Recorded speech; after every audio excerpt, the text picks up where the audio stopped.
അയ്യോ കയ്യും കാലൊക്കെ വേദന എടുക്കുന്നു. നമ്മുടെ ആഷിർ പറഞ്ഞ പോലെ ചന്തി ഉണ്ടോയെന്ന് അറിയാൻ പറ്റുന്നില്ല.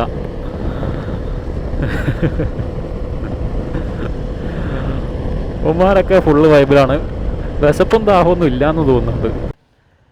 ഹലോ ഗൈസ്, അപ്പോൾ സമയം ഇപ്പം ഏകദേശം 7 മണിയായി രാവിലെ. ഞങ്ങൾ 3:30-ക്ക് യാത്ര തുടങ്ങിയതാണ്. ഇന്നത്തെ നമ്മുടെ യാത്ര നമ്മുടെ വണ്ടി എടുത്തിട്ടുള്ള ഏറ്റവും ആദ്യത്തെ ലോങ് റൈഡാണ്. നമ്മൾ ധനുഷ്കോടിയിലേക്കാണ്. ഏകദേശം അപ്പ് ആൻഡ് ഡൗൺ 1400 കിലോമീറ്ററിൻ്റെ മേലെയുണ്ട്. ഇന്ന് നേരെ നമ്മൾ നമ്മുടെ റൂമിലേക്കാണ്. റൂം ഏകദേശം ഓഫായ റൂം ഏകദേശം 360 കിലോമീറ്റർ അപ്പുറത്താണ്. നമ്മുടെ റൂമിൽ നിന്ന് ധനുഷ്കോടിയിലേക്ക് ഏകദേശം 200 കിലോമീറ്റർ ഉണ്ട്. അപ്പോൾ ടോട്ടൽ ആകെ മൊത്തമൊരു റോഡ് ട്രിപ്പ് അടിക്കാനുള്ള മോഡിലാണ്. ഇപ്പോൾ നമ്മൾ കോഴിക്കോടാണുള്ളത്.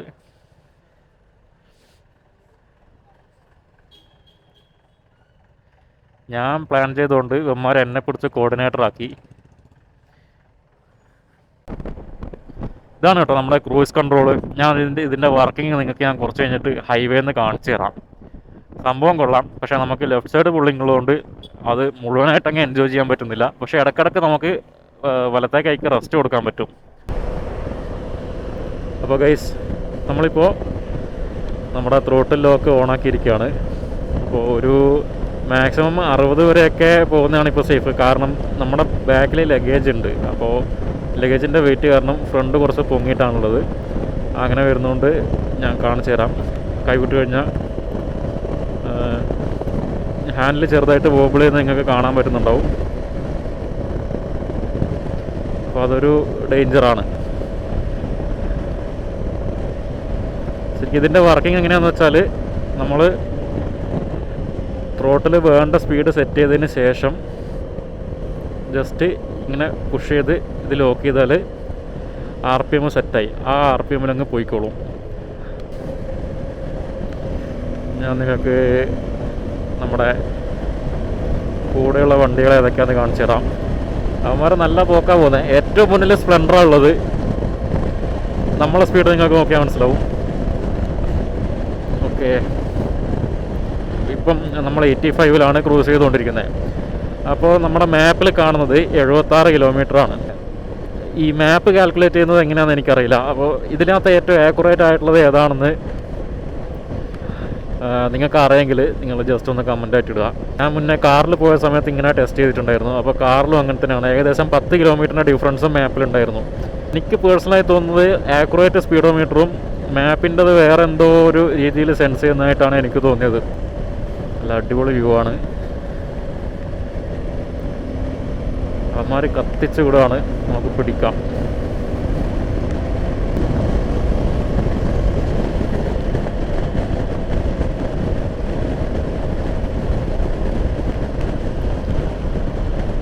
ബൈപ്പാസിൽ നിന്ന് ഇറങ്ങാൻ സമയമായി. എവിടെ നിന്നാണ് സർവീസ് റോഡ് പിടിക്കുകയെന്ന് ഒരു പിടിയുമില്ല. സാധനങ്ങൾ എന്ത് വലുപ്പമാണെന്നറിയോ? ഒരു രക്ഷയില്ല. ഇതിൻ്റെ താഴെ പോയി നോക്കണം. എടാ, അവിടെ എടുക്കലാ? നമുക്കിവിടെ നിർത്താം. നല്ലൊരു ഫ്രെയിമായിരുന്നു. ആ വണ്ടി കൊണ്ടുവന്ന് അവിടെ ചവിട്ടി. അപ്പോൾ ഗൈസ്, നമ്മളിപ്പോൾ പൊള്ളാച്ചിയാണ് എത്തിയിരിക്കുന്നത്. നമ്മുടെ റൂമിലേക്ക് ഉച്ചയ്ക്ക് 2:30-ക്ക് എത്തുമെന്ന് പറഞ്ഞാണ്.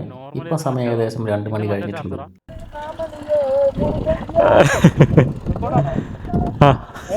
പാട്ട് കിട്ടിയിട്ടുണ്ടോയെന്ന് അറിയില്ല. മൈക്ക് കണ്ടാ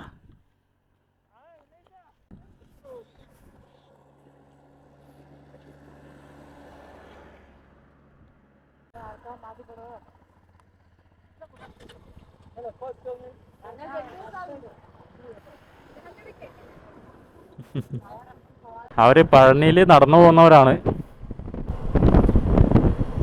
സോ ഗൈസ്, നമ്മൾ ഹൈവേന്ന് ചെറിയൊരു ഡീവിയേഷൻ എടുത്തിട്ടുള്ളത്. അതിനിടയ്ക്ക് നമ്മുടെ അബീൻ്റെ വണ്ടിക്ക് ഒരു സ്ക്രൂ കയറി. ഭാഗ്യത്തിന് ട്യൂബ്ലെസ് ആണ്.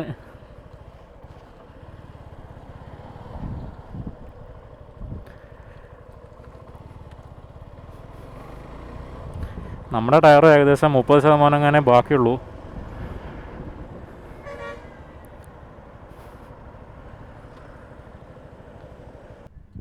ഒട്ടിച്ചില്ലേ?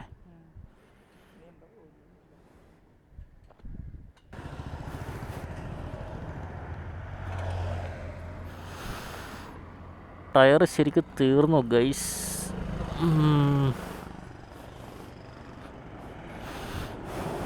പണിയൊന്നും കിട്ടാതിരുന്നാൽ മതിയായിരുന്നു. 262 കിലോമീറ്റർ ഓടി. 2 കട്ട എണ്ണ ഇനി ബാക്കിയുണ്ട്. ബാക്കി ഫുൾ ടാങ്ക് എടുത്തിട്ട് നമുക്ക് മൈലേജ് കാൽക്കുലേഷൻ ചെയ്യാം. ഇയർഫോണിൻ്റെ ചാർജ് തീർന്നു. അപ്പം അതിൻ്റെ വയർ ബാഗിലാണ്. അപ്പോൾ ലഗേജ് രാവിലെ കെട്ടിവെച്ചാണ്, അഴിക്കാൻ മടിയാണ്. അതുകൊണ്ട് തൽക്കാലത്തേക്ക് ഇയർഫോൺ ഇല്ലാണ്ടാണ് പോകുന്നത്. നല്ല വിൻ ബ്ലാസ്റ്റ് ഉണ്ട്. ചെവിയിലിങ്ങനെ കുത്തി കുത്തി കയറുന്നുണ്ട്. അത് മെയിനായിട്ട് നല്ല ഹെൽമെറ്റ് യൂസ് ചെയ്യുന്നില്ല എന്നുണ്ടെങ്കിൽ ഈ ഒരു പ്രശ്നം ഉണ്ടാവും. നമ്മുടെ ഹെൽമെറ്റ് പഴയ ഹെൽമെറ്റാണ്. അപ്പം ബാൻഡഡോസിൻ്റെ അടുത്ത സെയിലിന് വേണം പുതിയ ഒന്ന് എടുക്കാൻ. അതുപോലെ തന്നെ ഗ്ലൗസ് ടച്ച് സെൻസിറ്റിവിറ്റി ആയതുകൊണ്ട് മാപ്പ് ഓപ്പറേറ്റ് ചെയ്യുമ്പം ഇടയ്ക്കിടയ്ക്ക് ഗ്ലൗസ് അഴിക്കേണ്ട അവസ്ഥയാണ്. അതുകൊണ്ട് ഗ്ലൗസ് ഒഴിവാക്കി. എന്നെ ആരൊക്കെയോ വിളിക്കുന്നുണ്ട്.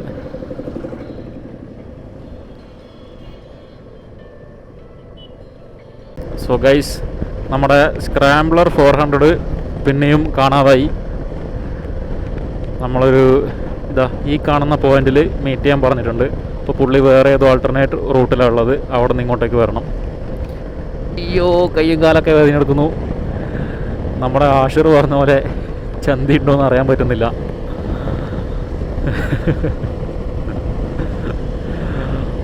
ഉമ്മാരൊക്കെ ഫുള്ള് വൈബിലാണ്. വിശപ്പും ദാഹമൊന്നും ഇല്ലയെന്ന് തോന്നുന്നുണ്ട്. നമ്മുടെ ക്രൂയിസ് കൺട്രോൾ നമുക്ക് എഴുന്നേറ്റ് നിൽക്കാൻ പറ്റും. അഥവാ നമ്മൾ വീണ് പോയാലും ബൈക്ക് തനിയെ പൊക്കോളും. പിന്നെ ലെഫ്റ്റ് സൈഡ് പുള്ളിങ് ഉള്ളതുകൊണ്ട് എന്തായാലും ഒരുപാട് ദൂരം നേരെ പോകില്ല. വല്ല പാടത്തോ പറമ്പിലോ പോയി വീണോളും. 100 കിലോമീറ്റർ പോകാനുള്ള റോഡാണ്. പക്ഷെ അതിൽ പോകാനൊരു മൂഡില്ല.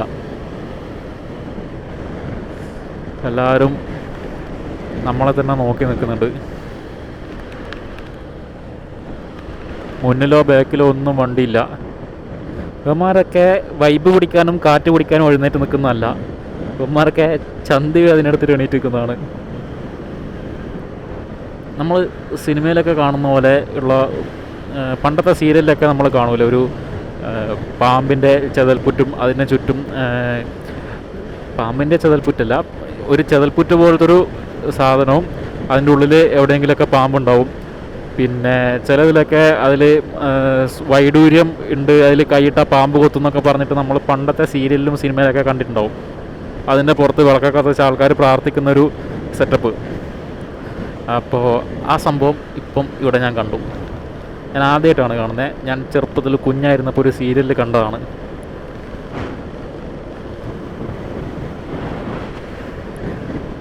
നല്ല വൈബുള്ളൊരു പമ്പ് കിട്ടുന്നില്ല. കിട്ടിയിരുന്നെങ്കിൽ ഒന്ന് പെട്രോൾ അടിക്കായിരുന്നു. സോ ഗൈസ്, ധനുഷ്കോടി വരാൻ പ്ലാൻ ചെയ്തപ്പോൾ ഞാനെടുത്ത ഏറ്റവും ബെസ്റ്റ് ഡിസിഷനാണ് ഈ സാധനം. ഇതുവരെ എനിക്ക് അങ്ങനെയാണ് തോന്നുന്നത്.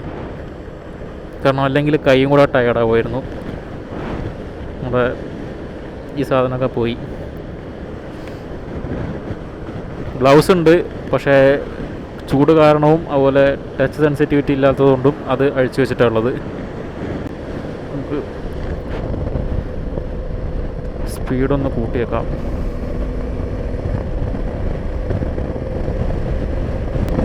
സ്പീഡ് കൂട്ടിയപ്പോൾ ഫ്രണ്ടിൽ ബാരിക്കേഡ് വന്നു.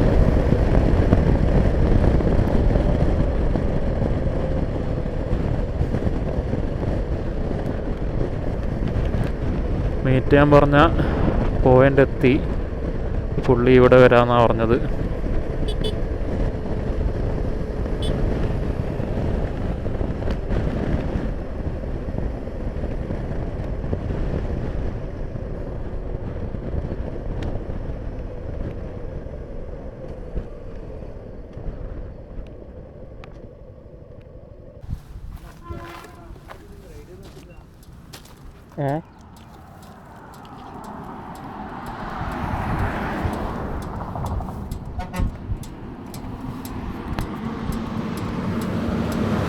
പുള്ളി പുറകിലുള്ള അപ്പോൾ അങ്ങനെ കാണാതായ വ്യക്തിയെ കണ്ടു കിട്ടി.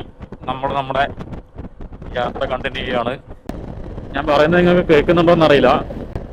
ഞാൻ മുന്നേ നമ്മുടെ വീഡിയോയിൽ പറഞ്ഞിട്ടുണ്ടായിരുന്നു, ക്രാഷ് ഗാർഡിൻ്റെ മെയിൻ പർപ്പസ് ഞാൻ ഉദ്ദേശിക്കുന്നത് ഇതിനു വേണ്ടിയിട്ടാണ്.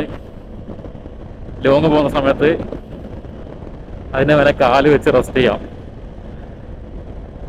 സോ കുറേ നേരമായി ഇങ്ങനെ തന്നെ വരുന്നു, ഒറ്റ ഹോട്ടലും കാണുന്നില്ല.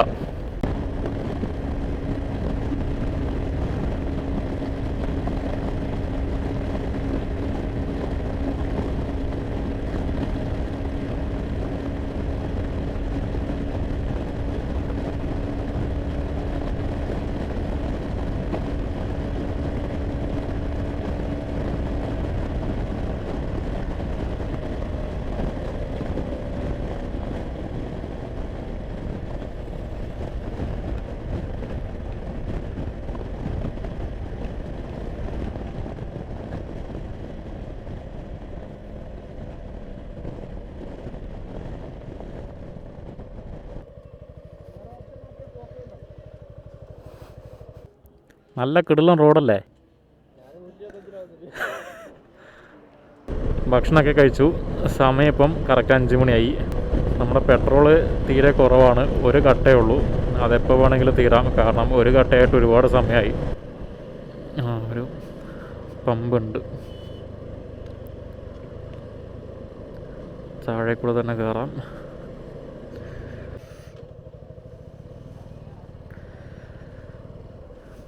അപ്പോൾ ഗൈസ് ഫ്യൂവൽ ഫുള്ളാക്കി. കുറേ എക്സ്പൾസ് കാണുന്നുണ്ട്. ഇപ്പം ഞാനൊരു എക്സ്പൾസ് 200 ഡബിൾ എടുത്തിട്ട് ഏകദേശം 130 തന്നെ ക്രൂസ് ചെയ്യുന്നുണ്ട്. നമുക്കൊന്നും പിടിച്ചിട്ടൊന്നും കിട്ടുന്നില്ല. അപ്പോൾ ഗൈസ് നമ്മൾ മധുര എത്തിക്കൊണ്ടിരിക്കുകയാണ്. ഒരു ചായ കുടിക്കാൻ വേണ്ടി കയറിയതാണ്. നല്ല ഹൈവേ ആയതുകൊണ്ട് നല്ല ഉറപ്പാണ്. ഇവിടെ ഒരുത്തൻ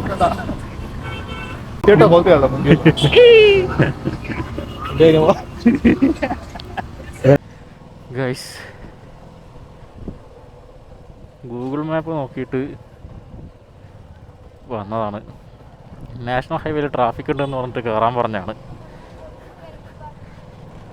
ഇതിപ്പോൾ എവിടെ എത്തിയെന്നൊരു പിടിയുമില്ല.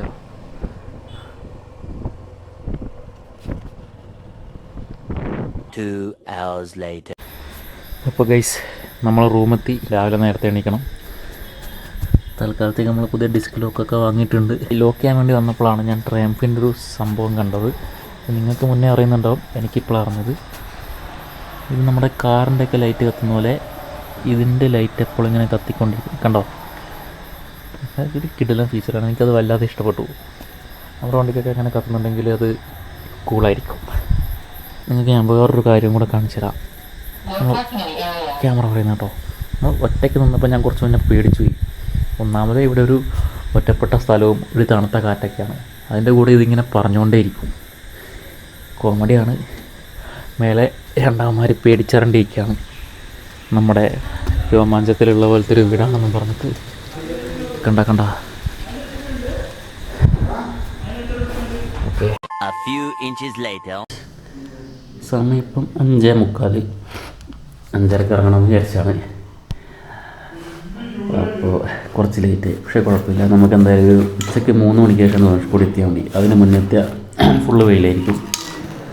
അപ്പോൾ ബാഗ് ബാക്കി പാക്ക് ചെയ്തുകൊണ്ടിരിക്കുകയാണ്. ഏറ്റവും കൂടുതൽ വെയിറ്റുള്ള സാധനം ഒന്ന് നമ്മുടെ ഈ ചെയിൻ ലൂബും, പിന്നെ ഈ ഒരു സാധനമാണ്. ഇത് എയർ പമ്പാണ്. അതുപോലെ തന്നെ പഞ്ചർ കിറ്റും. ഡ്രസ്സും കാര്യങ്ങളൊക്കെ കുറച്ചേ ഉള്ളൂ, പക്ഷേ ഈ സാധനം ഭയങ്കര ലോഡാണ്.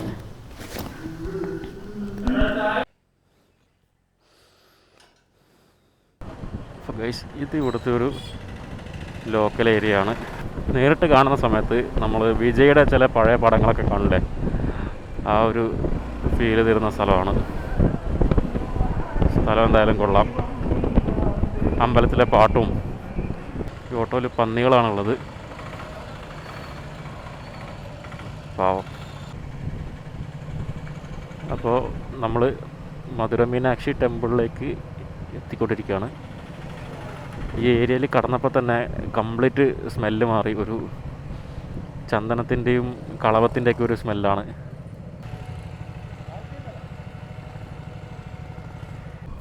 നമ്മളിവിടേക്ക് എത്തിയ ആ ഒരു ടൈമിങ് മോശമായിപ്പോയി. കാരണം അമ്പലത്തിൻ്റെ പണി നടന്നുകൊണ്ടിരിക്കുകയായിരുന്നു. അതുകൊണ്ട് ഒരു ഫോട്ടോ ഫ്രെയിം പോലും ഇല്ല, മുഴുവൻ മുള കെട്ടി മറച്ചിരിക്കുകയാണ്. അതുകൊണ്ട് നമ്മൾ തിരിച്ചു പോവാണ്. മാത്രമല്ല ക്യൂ നിന്ന് അകത്ത് കയറാനുള്ളൊരു സമയവും നമുക്കന്നില്ലായിരുന്നു. കാരണം ഉച്ചയാകുമ്പോഴേക്ക് നമുക്ക് ധനുഷ്കോടി പിടിക്കേണ്ടതാണ്.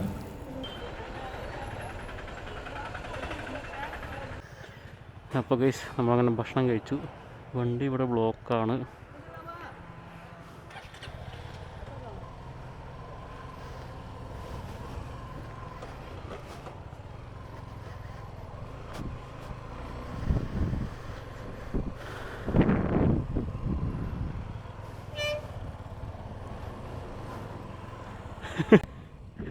നമ്മൾ ആ സ്ലാബ് ഇറക്കാൻ വേണ്ടിയിട്ട് വണ്ടി അങ്ങനെ കൊണ്ടുവച്ചതാണ്.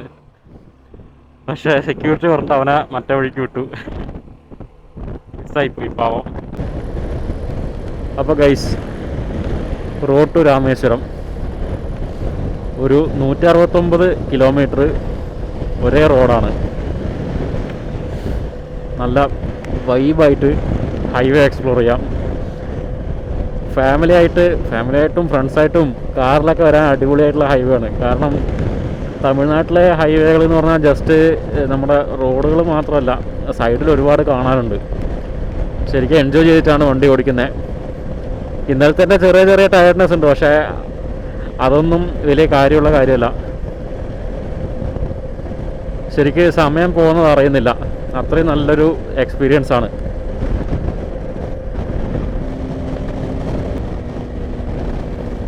ഗൈസ്, നമ്മളിപ്പോൾ 140-ലാണ് ക്രൂസ് ചെയ്തുകൊണ്ടിരുന്നത്. 130-ലൊക്കെ ക്രൂസ് ചെയ്യാൻ പറ്റുന്നുണ്ട്, സുഖമായിട്ട് ക്രൂസ് ചെയ്യാൻ പറ്റുന്നുണ്ട്. അതിനുള്ള റോഡും ഉണ്ട്. നമുക്ക് ടോപ്പ് 145 ആണെന്ന് തോന്നുന്നു. എനിക്ക് നമ്മൾ പുഷ് ചെയ്ത് പിടിച്ചാലും 145 വരെ പോകുള്ളൂ. അതിനപ്പുറത്തേക്ക് പുഷ് ചെയ്ത് പിടിച്ച് ടോപ്പ് സ്പീഡ് എത്തിക്കുന്നതിൽ കാര്യമില്ലല്ലോ. സുഖമായിട്ട് 130-ലൊക്കെ നമുക്ക് ക്രൂസ് ചെയ്യാൻ പറ്റും. വൈബ്രേഷനൊന്നും എനിക്ക് ഫീൽ ചെയ്തില്ല. ഇനി ബൂട്ടൊക്കെ ഉള്ളതുകൊണ്ടാണോ എന്നറിയില്ല, വൈബ്രേഷനൊന്നും ഫീൽ ചെയ്തില്ല. നല്ല സ്മൂത്താണ്. 130-ലൊക്കെ കുറച്ച് സമയം അങ്ങനെ ക്രൂസ് ചെയ്ത് വന്നിട്ട് പിന്നെ 70-ലേക്ക് വരുമ്പം അൾട്രാ സ്മൂത്തായിട്ടാണ് വണ്ടി ഫീൽ ചെയ്യുന്നത്. കിഡിലൻ വൈബാണ്. വൈബടിച്ച് പോകാൻ ഇഷ്ടപ്പെടുന്നവർക്ക് പറ്റിയ സ്ഥലമാണ്. നിറച്ച് തന്നിട്ടുണ്ട്, അടിപൊളി. കുണ്ടിയെല്ലാം പോയോ? പറപ്പിക്കുന്ന വീഡിയോ 35 എത്തുമ്പോഴത്തേക്ക് എന്തെങ്കിലും കയറ്റി 40 വരെ കിടക്കുന്നില്ല, എന്തെങ്കിലും കയറ്റി. എടാ, ഇനി ധനുഷ്കോടി എന്ന് പറഞ്ഞ ബോർഡ് കാണും, നിർത്താം. ഗൈസ്, ഇത് പ്ലാൻ ചെയ്തതല്ല, ഇത് ശരിക്കും അൺഎക്സ്പെക്റ്റഡ് ആയിട്ട് കിട്ടിയതാണ്. ഇതിൻ്റെ അറ്റം കാണാൻ പറ്റുന്നില്ല, അത്രയ്ക്ക് ലോങ്ങാണ്. ഇതാ ഇവിടെ ഒരു അമ്പലമുണ്ട്. എന്തമ്പലമാണെന്നറിയില്ല, ദേവീക്ഷേത്രമാണെന്ന് തോന്നുന്നുണ്ട്. അടിപൊളി, വേറെ ലെവലാണ്. നമ്മളിങ്ങോട്ട് നടന്നു, കാലിപ്പൊളി ചെളിയായി.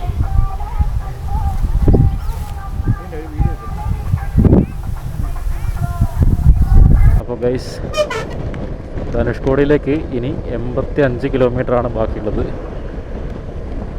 അവിടെ ബോർഡുണ്ടായിരുന്നു, അവിടെ നിർത്തി ഫോട്ടോ ഒക്കെ എടുത്തു. ഒരു വേറെ ലെവൽ എക്സ്പീരിയൻസ് ആണ് ഈ ഹൈവേ. ഒരുപാട് ബൈക്കേഴ്സ് എന്ന് പറഞ്ഞാൽ ഒരുപാട് ബൈക്കേഴ്സ് ഉണ്ട്. ഒരുപാട് പേര് റിട്ടേൺ പോകുന്നുണ്ട്, ഒരുപാട് പേര് അങ്ങോട്ട് പോകുന്നുണ്ട്, ഗ്രൂപ്പ് റൈഡ്സ് പ്ലാൻ ചെയ്തവരുണ്ട്. നമ്മൾ നേരത്തെ പാടത്തിൻ്റെ കാര്യം പറഞ്ഞ പോലെ തന്നെ ഈ റോഡും അറ്റം കാണാണ്ടങ്ങ് നീണ്ടു നിവർന്ന് കിടക്കുകയാണ്.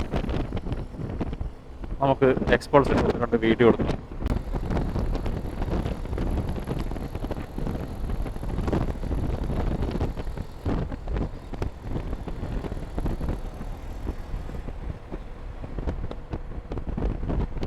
മാപ്പ് നിങ്ങൾക്ക് കാണാൻ പറ്റുന്നുണ്ടോയെന്ന് അറിയില്ല. നമ്മളിങ്ങനെ കര ഇങ്ങനെ തീർന്ന് വരികയാണ്. രണ്ട് സൈഡും കടലാണ്. ധനുഷ്കോടിയിലേക്ക് 33 കിലോമീറ്ററാണുള്ളത്. ഇപ്പം നമ്മൾ പാമ്പൻ പാലത്തേക്ക് എത്തിക്കൊണ്ടിരിക്കുന്നു. ഇന്ത്യയിലെ ആദ്യത്തെ ലിഫ്റ്റ് ചെയ്യാൻ പറ്റുന്ന പാലമാണ് നമ്മുടെ ഈ പാമ്പൻ ബ്രിഡ്ജ്. ഇത് ലിഫ്റ്റ് ചെയ്യുന്ന വീഡിയോസ് നിങ്ങൾക്ക് ഇൻ്റർനെറ്റിൽ കാണാൻ പറ്റും. ഇത് വേറൊരു രാജ്യത്തെ ഫീലാണ് കേട്ടോ. ഇത് ട്രെയിൻ പോകുന്നു, രണ്ട് സൈഡിലും നല്ല നല്ല ഇളനീല, നമ്മുടെ സ്വിമ്മിംഗ് പൂളിൻ്റെ ഒക്കെ കളറുള്ള കടൽ, അടിപൊളി.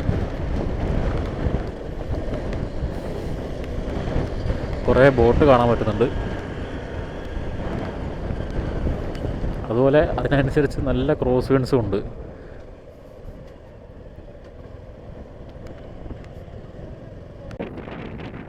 അപ്പോൾ ഗൈസ്, നമ്മൾ പാമ്പം പാലത്തിലെത്തി. ഇന്ത്യയിലെ ആദ്യത്തെ വെർട്ടിക്കലി ലിഫ്റ്റ് ചെയ്യാൻ പറ്റിയ റെയിൽവേ ബ്രിഡ്ജാണ് പാമ്പം പാലം. അപ്പോൾ നമ്മുടെ രാമേശ്വരം എന്ന് പറയുന്നത് ഒരു ഐലൻഡാണ്. ആ ഐലൻഡിൽ നിന്ന് കണക്ട് ചെയ്യുന്നൊരു പാലവും കൂടിയാണ്. സംഭവം കൊള്ളാം. പക്ഷെ എനിക്കിത് ലിഫ്റ്റ് ചെയ്യുന്ന കാണണമായിരുന്നു.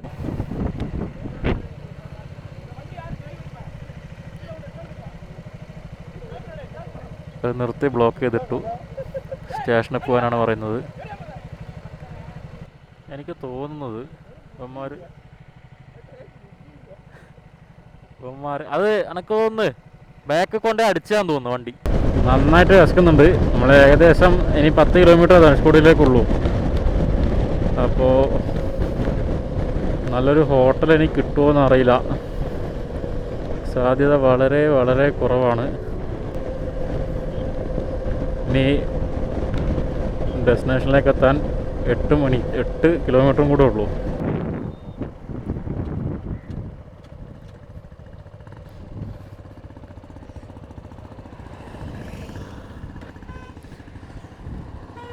നന്നായിട്ട് വിശക്കുന്നുണ്ട്. അപ്പുറം നോക്കാം.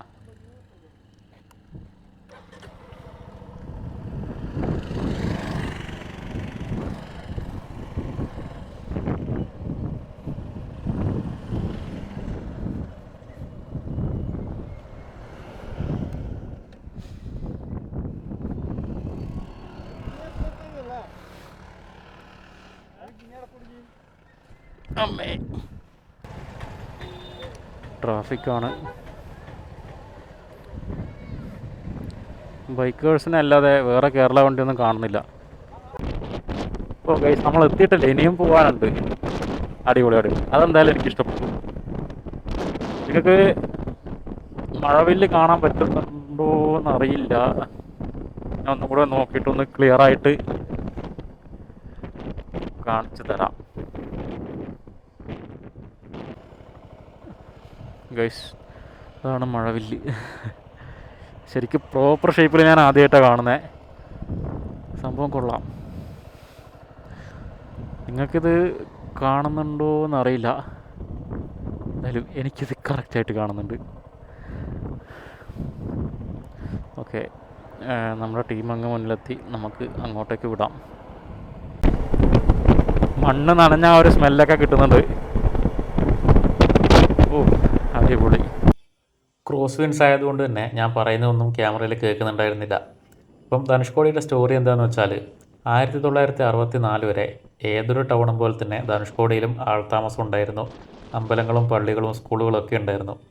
അപ്പം 1964 ഏതൊരു മാസം കടലൊരു ചുഴലിക്കാറ്റുണ്ടാവുകയും ആ ചുഴലിക്കാറ്റ് കാരണം ഏകദേശം 20 അടി ഉയരമുള്ള തിരമാലകൾ ഈ തീരപ്രദേശത്തേക്ക് ആഞ്ഞടിക്കുകയും ചെയ്തു.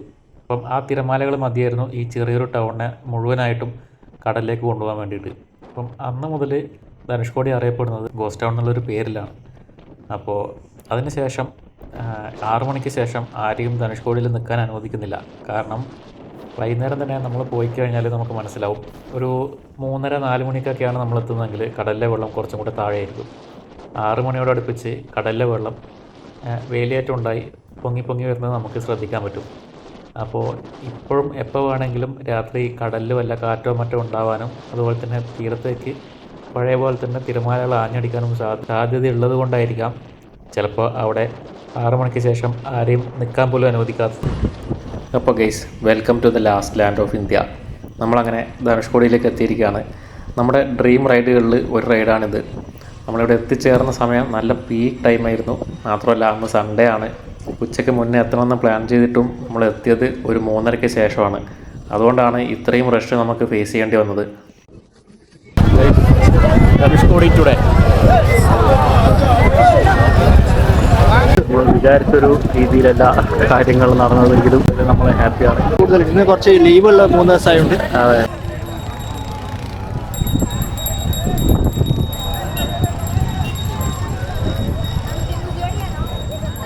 അവിടുത്തെ മണികൾക്ക് പോയിട്ടപ്പോൾ ഞാൻ അവിടുത്തെ ഇന്നത്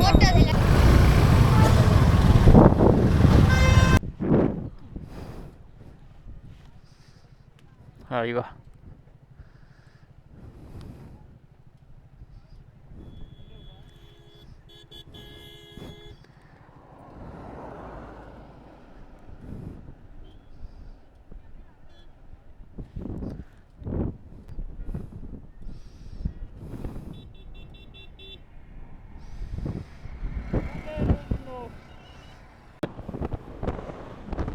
നമ്മളിപ്പോഴും ധനുഷ്കോടി തന്നെയാണുള്ളത്. പക്ഷേ നമ്മുടെ ആ ഒരു പോയിന്റിൽ 6 മണിക്ക് ശേഷം നിൽക്കാൻ പറ്റില്ല. ഇന്ന് ഭയങ്കര റഷായിരുന്നു. ഭയങ്കര റഷ് എന്ന് പറഞ്ഞാൽ ഹെവി റഷായിരുന്നു. ഹേ ഗൈസ്, അപ്പോൾ നമ്മുടെ ധനുഷ്കോടി റൈഡ് ഇവിടെ അവസാനിക്കുകയാണ്. ഇനിയും ഒരുപാട് റൈഡുകൾ വരാനുണ്ട്. അപ്പോൾ വീഡിയോ നിങ്ങൾക്ക് ഇഷ്ടപ്പെട്ടെന്ന് വിചാരിക്കുന്നു. ഇഷ്ടപ്പെട്ടെങ്കിൽ ഒന്ന് ലൈക്ക് ചെയ്യുക, ചാനലൊന്ന് സബ്സ്ക്രൈബ് ചെയ്ത് സപ്പോർട്ട് ചെയ്യുക. അപ്പോൾ എല്ലാവർക്കും താങ്ക്സ് ഫോർ വാച്ചിങ്.